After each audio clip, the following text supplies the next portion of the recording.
राहुल की जैसे ही ऑफिस जाते वक्त कैलेंडर पर नजर डाली, आज की तारीख देखकर उसका मन एक बार जैसे टूट गया।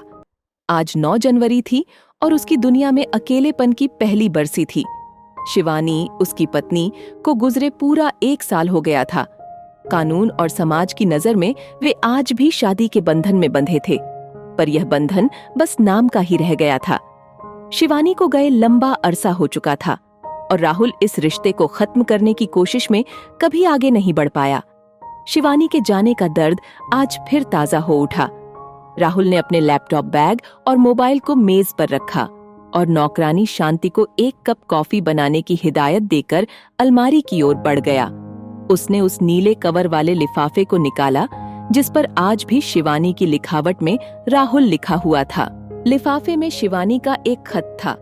उसने लिखा था, राहुल, मैं अपने जज्बातों को इस खत में उकेर कर जा रही हूँ। जब यह चिट्ठी तुम्हें मिलेगी, मैं इस दुनियावी आडंबरों से बहुत दूर जा चुकी होंगी। कल रात मुझे फिर वही सपना आया। तुम मुझे एक पार्टी में ले गए थे। सब हंसते और बात करते थे। फिर अचानक उनके चेहरे पर भयानक हंसी आ गई। तुम्हारा चेहरा भी डरावना हो गया। राहुल को याद आया कि वह कितना गुस्सैल हो गया था। वह शिवानी पर अपना गुस्सा उतारता रहता था, जबकि शुरू में ऐसा नहीं था।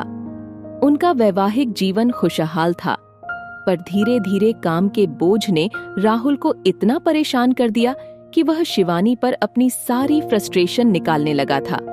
राहुल ने खत का बचा हिस्सा पढ़ना शुरू किया। शिवानी ने लिखा था, तुम्हारे गुस्से के बावजूद मैं तुम्हें प्यार करती रही, पर तुमने मुझे कभी प्यार नहीं दिया। तुम मेरे मोटापे का मजाक उड़ाते थे, जबकि मेरे हाइपोथायराइडिज्म के कारण मेरा वजन बढ़ गया था। मैंने तुम्हारी हर खुशी के लिए सब कुछ किया, पर तुम्हारी नजरों में मैं हमेशा बुरी ही रही। राहुल के दिल में कांटे चुभने लगे, लेकिन वह उस पीड़ा को भोगना चाहता था। उसने खत का अगला हिस्सा पढ़ना शुरू किया। शिवानी ने लिखा था, मैं अब इस रुग्ण मानसिक अवस्था का हिस्सा नहीं बन सकती। मुझे अपने वजूद को फिर से पाना है। राहुल ने उस खत को बहुत देर तक थामे रखा। पिछले 1 साल ने उसे बहुत कुछ सिखाया। उसे एहसास हुआ कि पत्नी केवल शोपीस नहीं होती, वह जीवन का अभिन्न अंग होती है। इस 1 साल में उसने कई बार सोचा कि वह शिवानी को फोन करेगा और अपनी ज्यादतियों के लिए माफी मांगेगा। आज वह उसे बताना चाहता है कि उसे अपनी सभी गलतियों का एहसास है और उसे शिवानी की मुस्कान से प्यार है। वह जैसी भी है, उसकी अपनी है। अब वह और इंतजार नहीं कर सकता। उसे शिवानी को बताना है कि वह उससे बहुत प्यार करता है और उसकी हर कमी के बावजूद उसे अपनाना चाहता है।